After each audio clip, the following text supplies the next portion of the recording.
Sur eau comme sur la terre ferme, Lobo Anké-Léon ne se fixe pas de limite dans sa quête des électeurs. Le candidat indépendant sollicite le suffrage des populations pour continuer le développement de la cité des 3A. Après avoir dirigé le Conseil pétrole-gaz, je pense que je peux me mettre à la disposition du peuple de Côte d'Ivoire. Les retombées de l'exploitation gazière et pétrolière que nous percevons des sociétés pétrolières sont très minimes.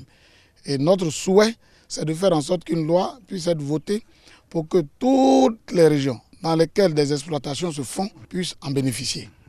Une entrée en fanfare et des pas de danse à Grand-Jacques pour Kayode Modesti, candidat indépendant qui promet traduire fidèlement les aspirations des populations à l'hémicycle s'il était élu le 6 mars prochain.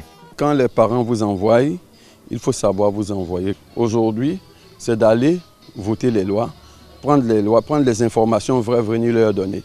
Et ce qu'ils auront décidé, c'est ça qui est la réalité. Parce que je ne suis pas élu pour moi. Je suis élu pour tout le peuple de Jacquesville, d'Atoutou, mais aussi pour la Côte d'Ivoire. On a eu la chance d'avoir le pétrole et gaz. Mais ce pétrole et gaz-là, aucune population de Jacquesville ne profite. Aucun village ne profite. Le représentant du parti Alliance pour la démocratie en Côte d'Ivoire, Marcel Kromel Akpa, lui est venu confier sa candidature à la notabilité de Jacquesville. Cet informaticien veut, à travers sa candidature, contribuer à la paix et à la cohésion dans la région et en Côte d'Ivoire. Nous voulons représenter le département de Jacquesville, nos populations à l'Assemblée nationale pour mieux adresser les problèmes de nos populations. Travailler à la tranquillité sociale dans notre département, à la paix, nous mettre à la disposition de notre peuple, organiser des séances de restitution parlementaire, créer un cadre permanent de contact avec nos populations. Il défend les couleurs de l'Union démocratique et citoyenne, UDC, à Jacquesville. Mathias Essoussès milite pour un pouvoir législatif qui tire résolument sa force dans le peuple. Le député, en tant que tel, n'a pas un budget pour réaliser des projets. Mais au moins le député, c'est une force de proposition, puisque quand il parle, il représente la population qu'il a élue et qui est derrière lui.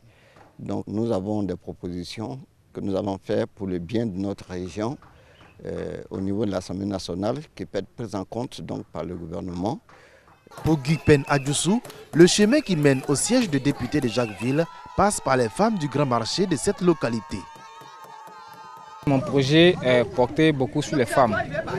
Les femmes font et les jeunes font 70% de la population ivoirienne et même à Jacquesville ici.